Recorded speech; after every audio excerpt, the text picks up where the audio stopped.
Hello students, हम बात कर रहे थे धान्य फसलों में गेहूं की। हमारा टॉपिक चल रहा था गेहूं, व्हीट।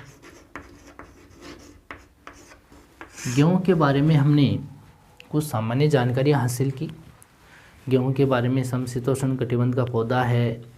ये पौधा अधिक सिंचित क्षेत्र में भी ये किया जा सकता है, जिस सिंचाई से भी इसको किया जा सकता है। अधिक जनसंख्या वाले क्षेत्रों में ये अधिक फसल तैयार की जाती है।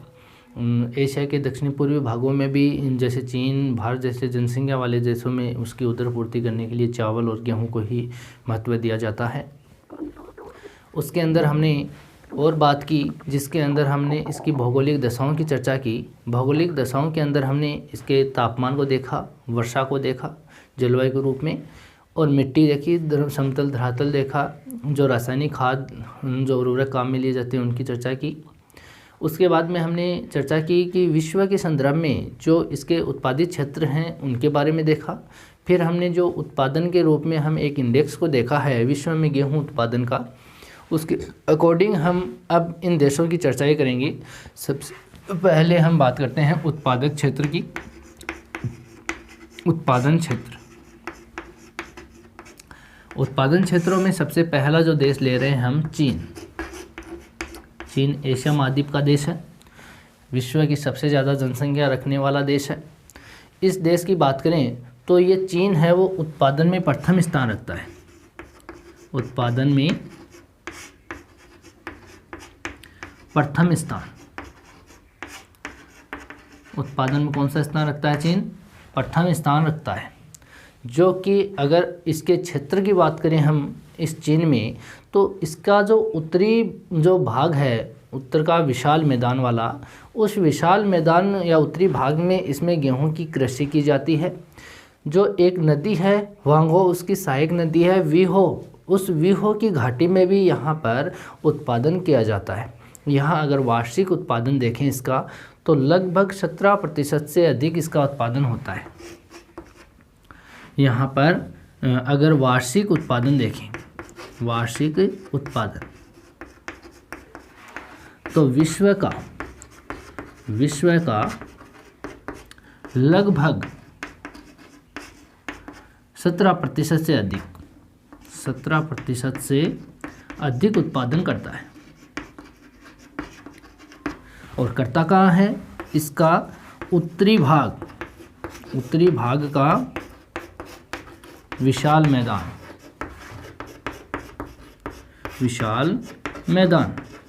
उसके अंदर गेहूं की कृषि की जाती है। और की जाती है वीहो नदी, वीहो की घाटी। वीहो कौन है? वीहो नदी है। वीहो होंगहो की सहायक नदी है वीहो नदी, उसकी घाटी में भी यहाँ गेहूं की कृषि की जाती है। और उत्तरी चीन में की जाती है। इसका एक क्षेत्र है मंचूरिया, विशाल मैदान हो गया। और यहाँ पे मंचूरिया क्षेत्र है, मंचूरिया, उस मंचूरिया के अंदर भी गेहूं की कृषि की जाती है। मंचूरिया के अलावा भी हम बात करें तो मंचूरिया में अगर हम बात करेंगे तो बसंतकालीन जो गेहूं है उसकी कृषि की जाती है, जबकि मध्यवर्ती जो चीन है वहाँ पर शीतकालीन गेहूं का उत्पादन किया जाता है। यहाँ पर इसमें तो किसका खेती की जाती है? बसंतकालीन गेहूं की, बसंतकालीन गेहूं। जबकि जो मध्यवर्ती चीन है, उस मध्यवर्ती चीन में यहाँ पर शीतकालीन गेहूं होता है। कौन सा गेहूं होता है? शीतकालीन गेहूं। तो हमने चीन के बारे में क्या क्या बातें की है। यहाँ पर चीन के रूप में उत्पादन में तो विश्व में कौन सा स्थान रखता है? प्रथम स्थान। उत्पादन में विश्व में प्रथम स्थान रखने वाला देश कौन सा है? चीन कौन से महाद्वीप में? एशिया महाद्वीप में सबसे ज़्यादा जनसंख्या रखने वाला देश है, जो कि भारत के उत्तर पूर्वी दिशा में है। यहाँ पे हम बात करें तो वार्षिक उत्पादन देखें इस चीन का, तो विश्व का लगभग 17% जो है, 17% से अधिक ये गेहूं का उत्पादन करता है।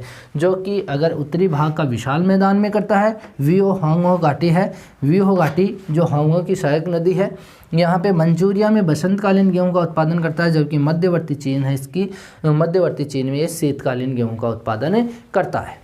यहाँ पर इसके बाद में दूसरा जो देश है वो है भारत। ये हो गया चीन।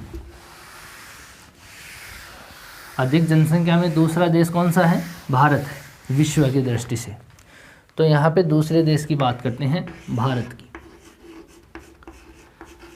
अब देखो इसको ध्यान से समझना। भारत जो देश है, भारत देश के अंदर विश्व का 13%, लगभग 13% यानी 12.9, लगभग 13% विश्व के गेहूं का उत्पादन करता है भारत। ठीक है। अगर यहाँ पर इसका स्थान देखें विश्व में, तो इसका स्थान हो गया दूसरा, चीन के बाद में दूसरा स्थान रखता है। यहाँ जो गेहूं की कृषि जो होती है वो शीतकालीन चक्रवाती जो वर्षा है उस पर भी निर्भर करती है।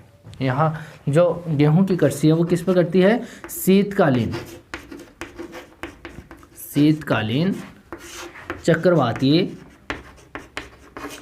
वर्षा, जिसको मावट कहते हैं। जिसको क्या कहते हैं? मावट कहते हैं। ये वर्षा होती कहाँ से है? ये हमें समझना पड़ेगा विश्व के मानचित्र में, और वहाँ से अपने भारत तक ये वर्षा होती है। तो हम एक बार इसको एक दृष्टि में देख लेते हैं। यहाँ पर अगर हम विश्व के संदर्भ में इस वर्षा को देखें तो यहाँ पे जो भारत की कंडीशन है, स्थिति है विश्व के मानचित्र में, तो इसमें हम देखें तो यहाँ पर जो रेखा है, इस रेखा को यहाँ कहते हैं 0 डिग्री रेखा। कौन सी रेखा कहते हैं? 0 डिग्री रेखा कहते हैं। इस रेखा के ऊपर एक रेखा और है, उस रेखा को यहाँ पे भारत के मध्य से गुजरती है, उसको यहाँ पे कहते हैं कर्क रेखा। ठीक है, कर्क रेखा। यहाँ पर इस 30 डिग्री का जो अक्षांश है, यहाँ पास में भारत के इस भाग में 30 डिग्री से एक हवा चलती है, उस हवा का नाम है यहाँ पे उत्तरी पूर्वी व्यापारिक पवन। कौन सा नाम है? उत्तरी पूर्वी व्यापारिक पवन। ठीक है। जब सूर्य दक्षिणायन होता है या उत्तरायण होता है, 2 शब्द होते हैं ना, उत्तरायण और दक्षिणायन। उत्तरायण होता है इसका मतलब सूर्य कर्क रेखा पे चमक रहा होता है, और दक्षिणायन होता है इसका मतलब सूर्य दक्षिणी गोलार्ध में मकर रेखा पे चमक रहा होता है। यहाँ पर एक रेखा और है ना, यहाँ पे ये मकर रेखा है। जब सूर्य दक्षिणायन होता है, कब होता है? 22 दिसंबर को। ये हमने खूब पढ़ा है। यहाँ पर इस भाग पर जब सूर्य सीधा चमक रहा होता है, सूर्य सीधा, और सीधा चमकता कब है? सीधा चमकता कब है इस जगह पे? यानी 22 दिसंबर को। कब चमकता है? 22 दिसंबर को चमकता है। इस समय इस गोलार्ध में गर्मी होती है, जबकि उत्तरी गोलार्ध में इस समय क्या होगी? सर्दी होगी। यानी सूर्य चमकता सीधा कब है? 22 दिसंबर को चमकता, मकर रेखा पे सीधा चमकता है। तो जब इस कंडीशन में होता है, यानी सूर्य दक्षिणी गोलार्ध में चमक रहा होता है, उस कंडीशन को यहाँ पे कहते हैं दक्षिणायन। क्या कहते हैं? दक्षिणायन। समझ रहे हो?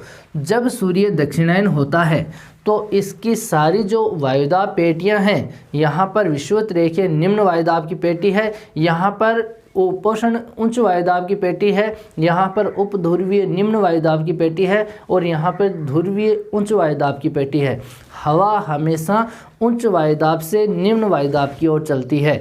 तो यहाँ पर हम कहें उच्च वायुदाब की पेटी यहाँ पर है और निम्न वायुदाब की पेटी यहाँ पर है, तो हमेशा हवा उच्च वायुदाब से निम्न वायुदाब की ओर चलेगी। यहाँ उपध्रुवीय निम्न वायुदाब की पेटी है, तो यहाँ से इधर भी जाएगी और इधर भी जाएगी। समझ रहे हो बात? जब दक्षिणायन होगा तो सभी वायुदाब की पेटियां हैं वो 5-5 डिग्री दक्षिणी अक्षांश की तरफ खिसक जाएंगी। जो अक्षांश पर यहाँ पर 35 से 40 डिग्री अक्षांश पर जो पेटी है वो 25 से 30 के बीच में आ जाएगी। समझो इसको, यहाँ पर ये अक्षांश है, ये 0 डिग्री, ये 35 से 40 के बीच में एक जो अक्षांश है, जैसे 30 से 35 के मानो, यहाँ पे 30 से 35 डिग्री अक्षांश के बीच में एक पेटी है जिसको हमने उपोष्ण उच्च वायुदाब की पेटी कहा है। क्या कहा है? उपोष्ण उच्च वायुदाब की पेटी। तो ये पेटी है वो दक्षिणायन जब सूर्य होगा तो ये पेटी 5 डिग्री दक्षिण की ओर खिसक जाएगी, यानी ये पेटी 25 से 30 के बीच में आ जाएगी। यानी 5 डिग्री दक्षिण में खिसक जाएगी, तो यहाँ से पवन चलना स्टार्ट हो जाएगी। पहले पवन यहाँ से चलती थी, लेकिन अब दक्षिण में खिसकने के बाद ये पेटी यहाँ से है तो यहाँ से चलना स्टार्ट हो जाएगी। समझ रहे हो बात। अब भारत के इस भाग से ये पेटी ये है, ये क्षेत्र है, इसके यहाँ से पवन चलना स्टार्ट हो जाएगी। यहाँ उच्च वायुदाब है, यहाँ निम्न वायुदाब है, तो यहाँ से भी हवा चलती है जिसको हम पछुआ पवन बोलते हैं। क्या बोलते हैं? पछुआ पवन। यहाँ पर पछुआ पवन चलते हैं इस पेटी में, तो इस क्षेत्र से जो पछुआ पवन क्या करती हैं, यहाँ इस वायुमंडलीय ये जो भूमध्य सागरीय जो क्षेत्र है, यहाँ से इस पवन को नमी मिल जाती है या जलवाष्प इसको ग्रहण कर लेती है, जलवाष्प को या नमी को। कहाँ से? इस भूमध्य सागरीय क्षेत्र से, जो इसको रोम सागर भी हम बोलते हैं। यहाँ इसको अनेक खाड़ियों से आर्द्रता मिल जाती है। इधर आने वाली जो पछुआ पवन है इस भाग से, ये पछुआ पवन अपने साथ आर्द्रता को लेकर के चलती है। तो भारत के हिमालय वाले क्षेत्र से, यहाँ हिमालय वाला क्षेत्र है, इस हिमालय वाले क्षेत्र में ये कंडीशन बनती कब है? दिसंबर में। ध्यान रखना, ये कंडीशन दिसंबर जनवरी में बनती है। जब ये सूर्य दक्षिणायन होता है तब ये पेटियां दक्षिण की ओर खिसकती है। दक्षिण में खिसकती है तो यहाँ पर ये पेटियां हैं अपने साथ में आर्द्रता लेकर के चलती है, और आर्द्रता ला करके ये हिमालय के तटीय भाग से टकराती है। और भारत का ये भाग क्या है? ये उत्तरी भाग है। भारत का यही तो भाग है। यहाँ पे ऐसे भारत है, इस भारत का यहाँ पे ये जो हिमालय वाला क्षेत्र है, यहाँ पर ये हिमालय वाला क्षेत्र है। इस भाग में ये जो राजस्थान वाला भाग है इसमें, तो यहाँ से जो पछुआ पवन आती हैं इस भाग से टकराएगी और टकरा करके इस क्षेत्र में ये वर्षा कर देगी। किस समय करेगी ये वर्षा? दिसंबर जनवरी में करेगी, जो शीतकाल का समय है। यहाँ तो ग्रीष्म काल है, लेकिन इस टाइम में यहाँ पे देखें तो यहाँ पे सूर्य की किरणें सीधी नहीं पड़ती, और सूर्य की किरणें सीधी नहीं पड़ती का मतलब यहाँ पर सर्दी का होना, यानी गर्मी नहीं सर्दी का होना। तो इस सर्दी के कारण यहाँ पर जो दिसंबर का टाइम होता है उसमें ये वर्षा हो जाती है, जो कि यहाँ पे उत्तरी राजस्थान को ले सकते हो, पंजाब हरियाणा को ले सकते हो, पश्चिमी उत्तर प्रदेश को ले सकते हो। इन क्षेत्रों के अंदर शीतकाल में यहाँ पे क्या हो जाती है? वर्षा हो जाती है, जिसको यहाँ पे मावट कहा जाता है, जो कि चक्रवाती है। यानी भूमध्य सागर में उठने वाले जो चक्रवात हैं उसके कारण आने वाले जो ये विक्षोभ है, यानी चक्रवात है, जिसके कारण राजस्थान में या भारत के अंदर यहाँ पे वर्षा होती है शीतकाल में, जिसको हम मावट कहते हैं। ये मावट की जो वर्षा होती है ये गेहूं की फसल के लिए सबसे अच्छी मानी जाती है। यहाँ भारत के अंदर इस पर ही, यहाँ पर उत्तरी राज्य जो हैं भारत के, वो इस वर्षा के ऊपर ही डिपेंड करते हैं। ज़्यादातर जहाँ पर वर्षा नहीं होती उन क्षेत्रों में शीतकालीन वर्षा हो जाती है, जो कि गेहूँ की फसल के लिए बहुत ही ज़्यादा लाभदायक काम करती है। तो यहाँ पे कह सकते हैं कि जहाँ वर्षा कम है भारत के अंदर, यह तो आपने समझ लिया। अब कहते हैं कि भारत में जो जहाँ पर वर्षा कम है वहाँ पर भी गेहूं की फसल को हम ले सकते हैं। वहाँ पर सिंचाई के जो साधन होते हैं, जो नहरी सिंचाई है या कुओं से या नलकूपों से, फव्वारा पद्धति से भी हम उस गेहूं की फसल को कर सकते हैं।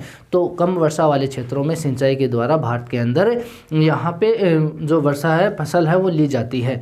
यहाँ पर आज के समय में देखें भारत के अंदर तो मशीनों का यूज़ भी करने लग गए हैं इसके उत्पादन में। यानी गेहूं का उत्पादन है वहाँ पर ज़्यादातर मशीनों की बुआई भी मशीनों से है, तो कटाई भी आज के टाइम में भारत में कटाई भी मशीनों से की जाने लगी है। तो यहाँ पे मशीनों का उपयोग ज़्यादा होने लगा है। यहाँ पर सबसे ज़्यादा जो गेहूं के क्षेत्र हैं, जो गेहूं कृषि के क्षेत्र हैं, वो पंजाब, हरियाणा, उत्तर प्रदेश और वहाँ बिहार, यहाँ इन क्षेत्रों में सबसे ज़्यादा है। भारत के पंजाब हरियाणा के अंदर शीतकालीन, जो ये उत्तर प्रदेश में शीतकालीन वर्षा होती है, जो विक्षोभी वर्षा होती है, जो चक्रवाती वर्षा होती है, जिसके कारण यहाँ पे गेहूं की फसल अच्छी होती है। यहाँ पर इसके पास उत्तर प्रदेश के पास में बिहार राज्य है। इस बिहार में भी गेहूं की फसल अच्छी ली जाती है, जो सिंचाई के माध्यम से होती है। वैसे वर्षा इसमें कम होती है, लेकिन यहाँ पे सिंचाई के साधन अनेक है, क्योंकि गंगा नदी है, उसकी सहायक नदियों के द्वारा यहाँ पर नहरी तंत्र के कारण यहाँ पे सिंचाई की सुविधा अधिक है। इसके कारण यहाँ पे गेहूं की कृषि की जाती है। यहाँ पर जो शीतकालीन गेहूँ उत्पन्न होता है वो पंजाब व हरियाणा में शीतकालीन गेहूँ होता है यहाँ पर, जो कि इस वर्षा के कारण यहाँ पे सबसे ज़्यादा लाभ देता है।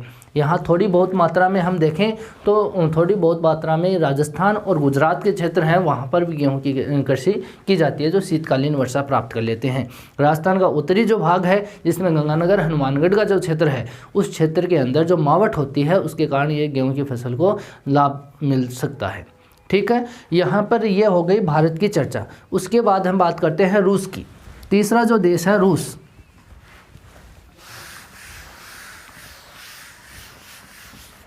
तीसरा देश कौन सा है? रूस। रूस एशिया का ये ऊपरी भाग है, ये रूस का है। यहाँ पे चीन है, यहाँ पर ये भारत वाली कंडीशन है, ये लोकेशन भारत की है। ठीक है, यहाँ पर जो रूस है जिसको रशियन फेडरेशन बोलते हैं, क्या बोलते हैं? Russian federation. यहाँ पर रूस जो है वो उत्पादन में तीसरा स्थान रखता है। विश्व के संदर्भ में देखें तो प्रथम स्थान रखता है चीन, दूसरा रखता है भारत और तीसरा कौन रखता है? रूस रखता है, जिसको रशियन फेडरेशन बोलते हैं। यहाँ पर विश्व का 8% से अधिक उत्पादन होता है। यहाँ पे देखें रूस में तो विश्व का 8% उत्पादन कितना करता है? 8%, लगभग कितना करता है? 8% से अधिक ही करता है, अधिक। ठीक है, और स्थान कौन सा रखता है? तीसरा स्थान रखता है यहाँ पर। यहाँ भारत रूस के बारे में और जाने तो रूस का जो बसंतकालीन गेहूँ है उसका सबसे ज़्यादा उत्पादन होता है, कारण कि यहाँ पर ये शीत कटिबंध है, शीतोष्ण के ऊपर वाला कटिबंध है। तो शीत कटिबंध जहाँ पे ठंडी जलवायु होगी वहाँ पर किस प्रकार का गेहूँ होगा? बसंतकालीन। क्योंकि हमने शुरू में बात की है, जहाँ पे बसंतकालीन गेहूँ वहीं होता है जहाँ पे ज़्यादा ठंड होती है, यानी शीत वाले क्षेत्र होते हैं। वहाँ पर यहाँ जो बसंतकालीन गेहूँ की जाती है, जो मध्य अक्षांश है वहाँ पर शीतकालीन गेहूँ किया जाता है। तो रूस वाले क्षेत्र में बसंतकालीन गेहूँ किया जाता है। इसके क्षेत्र देखें तो जो पश्चिम में अगर देखें, इसके पश्चिम में मध्यवर्ती जो मैदान होते हैं उन क्षेत्रों में यहाँ पर गेहूँ की फसल ली जाती है। पश्चिम मध्यवर्ती जो मैदान है वहाँ पर, और पूर्वी जो भाग है रूस का, उस पूर्वी भाग के अंदर भी हम बात करें तो दक्षिणी साइबेरिया वाला, ये साइबेरिया क्षेत्र है। इसका जो दक्षिणी भाग है, इस दक्षिणी भाग में भी गेहूँ का उत्पादन किया जाता है। और दक्षिण में जो चेचनिया क्षेत्र है इसका, रूस का चेचनिया और दागिस्तान प्रदेश, इसका जो दक्षिणी भाग है इस रूस का, इस दक्षिण में जो एक क्षेत्र है, एक तो चेचनिया और एक है दागिस्तान प्रदेश, उसके अंदर भी गेहूं का उत्पादन किया जाता है। तो रूस के बारे में हमने जाना कि विश्व में तीसरा स्थान रखता है और विश्व में इसका कुल उत्पादन का ये 8% से अधिक उत्पादन करता है। ये इसके अंदर हम बात करें तो पश्चिम में मध्यवर्ती मैदान है और दक्षिण जो साइबेरिया क्षेत्र है उसके अंदर भी इसमें गेहूं का उत्पादन होता है, और दक्षिण में चेचनिया और यहाँ पे दागिस्तान प्रदेश, इनके अंदर यहाँ पे गेहूँ का उत्पादन किया जाता है। इसके बाद हम बात करते हैं यूएसए की। रूस के बाद में अगला जो देश है वो कौन सा है? यूएसए। 4 नंबर यहाँ पे संयुक्त राज्य अमेरिका, यूएसए, संयुक्त राज्य अमेरिका। ठीक है, संयुक्त राज्य अमेरिका की बात करें तो उत्तरी अमेरिका का एक देश है यूएसए, जिसके अंदर गेहूं का अधिक उत्पादन किया जाता है, जो कि विस्तृत कृषि के रूप में किया जाता है, क्योंकि भूमि संपदा वहाँ पे क्या है? ज़्यादा है।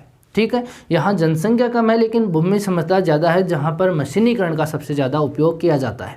यहाँ विश्व का देखें गेहूँ उत्पादन तो यहाँ 8% गेहूँ उत्पादन किया जाता है, जो बड़े पैमाने पे मशीनीकरण के रूप में किया जाता है। यहाँ पे विश्व का 8% उत्पादन किया जाता है, जो कि चौथा स्थान रखता है विश्व में। यहाँ उत्पादन की दृष्टि से गेहूँ किया जाता है, लेकिन व्यापारिक दृष्टि से किया जाता है। देखो 2 बातें होती हैं, ये तो करता है व्यापारिक दृष्टि से, व्यापारिक कृषि, समझ रहे हो बात? यहाँ पे इस गेहूं की कृषि की जाती है वो व्यापारिक दृष्टि से की जाती है। एक होती है जीवन निर्वाह कृषि। ऐसे देश होते हैं जो जनसंख्या में ज़्यादा होते हैं, उनके पास में भूमि संपदा कम होती है और जनसंख्या ज़्यादा होती है, तो वहाँ पर जो गेहूं की कृषि की जाती है वो जीवन निर्वाह के रूप में की जाती है, यानी अपने भरण पोषण यानी उदरपूर्ति के लिए वहाँ पर कृषि की जाती है। जबकि इस प्रकार के देश में यहाँ पे भूमि संपदा ज़्यादा होती है, जनसंख्या सीमित होती है, तो यहाँ पे क्या किया जाता है? मशीनीकरण के माध्यम से उस पूरी भूमि में गेहूँ की कृषि की जाती है, जो कि व्यापार के लिए की जाती है, यानी बाहरी देशों में उसका निर्यात कर दिया जाता है।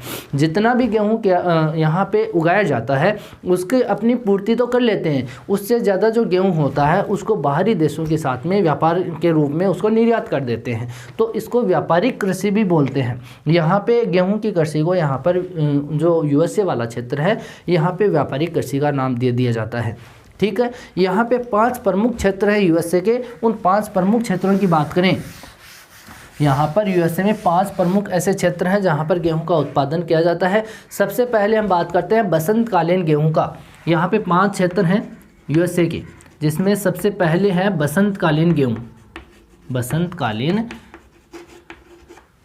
गेहूं, ये बसंतकालीन जो गेहूं है ये जो प्रेरीज क्षेत्र है, प्रेरीज के जो उत्तरी भाग है उसमें एक तो डेकोटा, एक होता है मोन्टाना क्षेत्र है यहाँ यूएसए का, एक है मिनेसोटा। कौन सा है? मिनेसोटा। इन क्षेत्रों के अंदर बसंतकालीन गेहूं को उगाया जाता है, उत्पादन किया जाता है। प्रेरीज के उत्तरी जो भाग हैं कनाडा के पास में, वहाँ पर उत्तरी भाग में डेकोटा, मोन्टाना और मिनेसोटा जो क्षेत्र है उनके अंदर बसंतकालीन गेहूं का उत्पादन किया जाता है। दूसरा जो क्षेत्र है यहाँ पर इसका जो शीतकालीन गेहूं का, कौन सा क्षेत्र है? शीतकालीन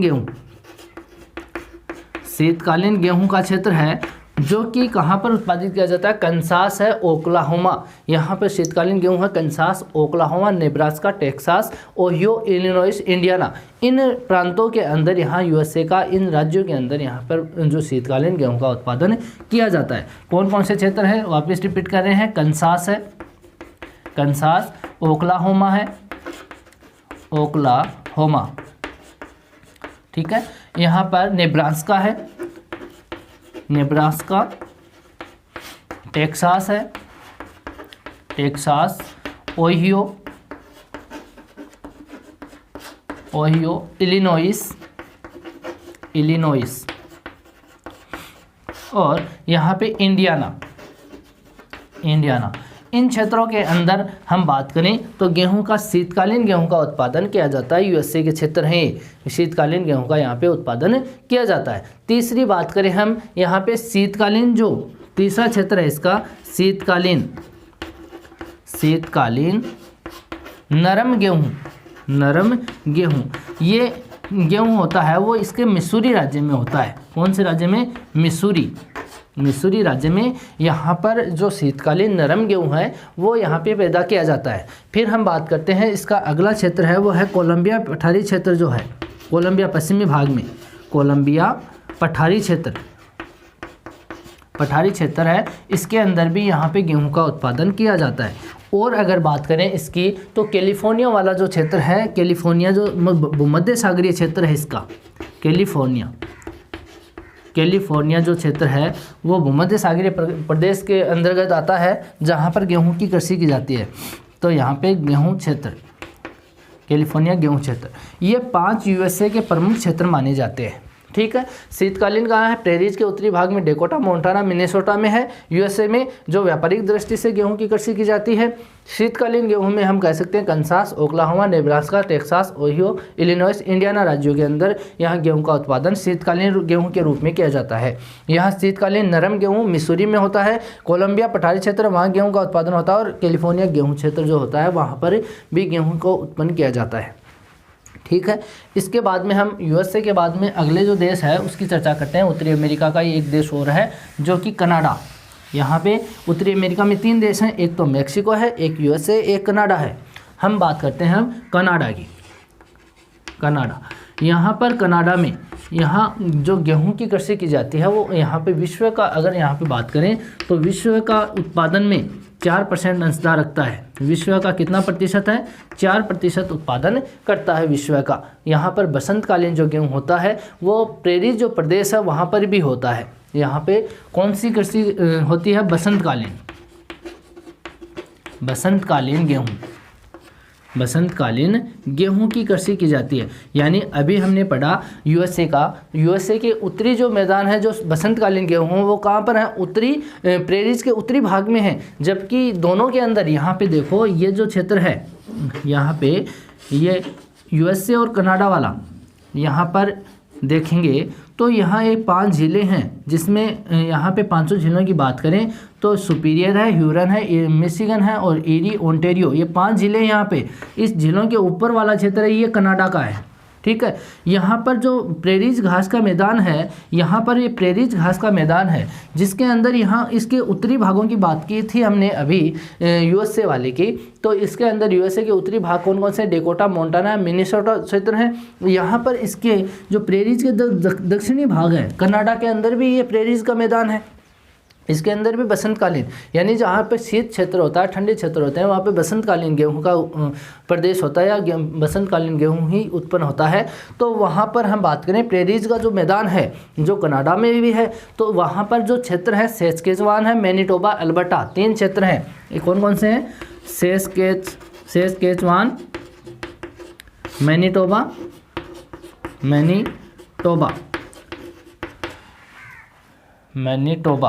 ठीक है, अल्बर्टा।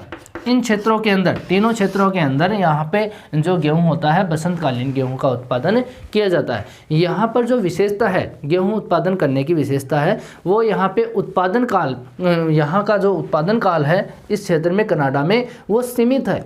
यहाँ पे लगभग 100 दिनों के अंदर ही गेहूँ तैयार कर लिया जाता है। कारण कि यहाँ पे ठंडे क्षेत्र है, हिमाच्छादित जो सतह है, बर्फ़ के रूप में यहाँ पे जो पानी है वो बर्फ़ में बदल जाता है या हिमाच्छादित सतह बन जाती है, जिसके कारण यहाँ पे सीमित टाइम मिलता है। यहाँ पे यानी उत्पादन काल जो है गेहूं का वो सीमित है। यहाँ केवल 100 दिन मिलते हैं जहाँ पे गेहूं तैयार हो जाता है, वहाँ पर बसंतकालीन गेहूं को ही निकाला जाता है, ठीक है। तो यहाँ पे हमने बात की कनाडा की। कनाडा के बाद में हम बात करेंगे अगले देश की, यूरोपीय देश जो होते हैं उनकी चर्चा करेंगे हम नेक्स्ट वीडियो में। आज के लिए इतना ही, थैंक यू।